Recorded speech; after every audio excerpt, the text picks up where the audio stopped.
So did you know that many Native American tribes had legends of little people or demon people long before the Europeans arrived in America? And did you know that the Lewis and Clark expedition actually took a detour to find these demon people? And that in the 1930s, two miners found evidence that this tribe of little pygmy people may have actually existed? Well, hang out if you want to know more. Before we move on though, I want you to hit that like and subscribe button below, and that will make sure you don't miss any of the videos that we have coming up. We're going to be talking about John Lennon and a UFO. We're going to be talking about some serial killers on the Kansas prairie. So make sure you don't miss any of that and hit that subscribe button. So back to our story. Many Native American tribes, including the Sioux, the Omaha, the Oto, the Crow, they all have stories of these little people. They're said to be about 18 inches tall with big heads.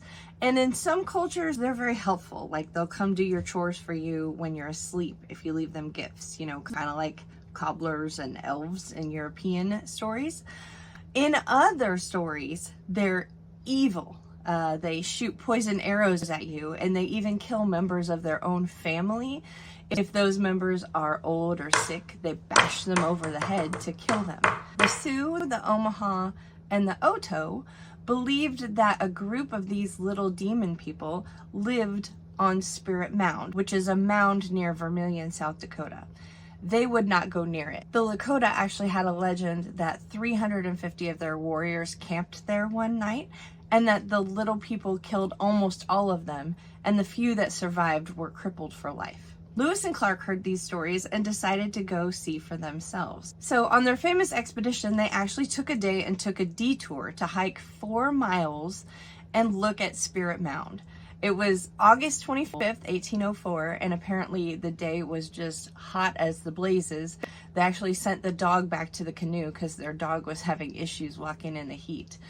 They went to Spirit Mound. They didn't find any evidence of these little demon people, but they did note that it was a great view, and they saw large bison herds for the first time.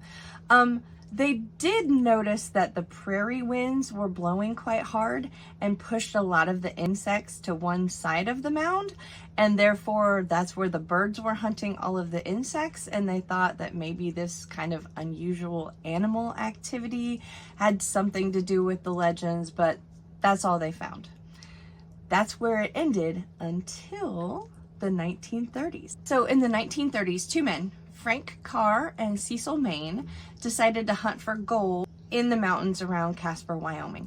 And Casper, Wyoming is about 500 miles away from Spirit Mound. They blasted a hole in the side of one mountain, and it revealed the opening to a small cave.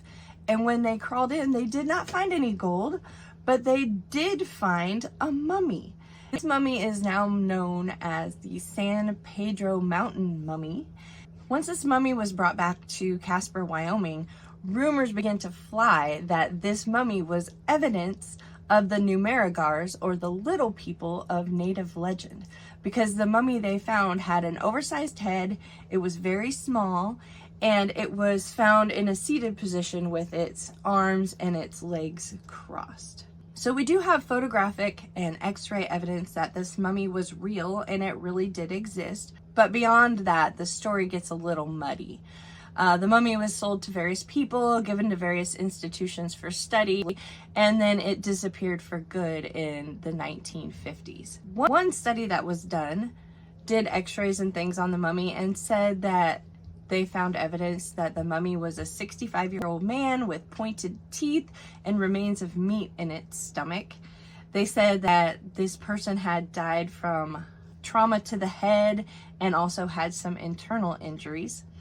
But other studies found that the mummy was probably a stillborn child with anencephaly, which is a condition where your skull doesn't completely form. If we had that mummy today, we could do all sorts of tests that they didn't have back then. We could do some DNA analysis, radiocarbon dating, better x-rays, and find out more about what that mummy really was. But like I said, it was lost in the 1950s. So is that mummy in some dark, forgotten corner of someone's attic? Or was it disappeared on purpose to cover up the race of pygmy people? I have my own thoughts, but I guess we'll never know for sure. So don't forget to hit that like and subscribe button, and we'll see you next time.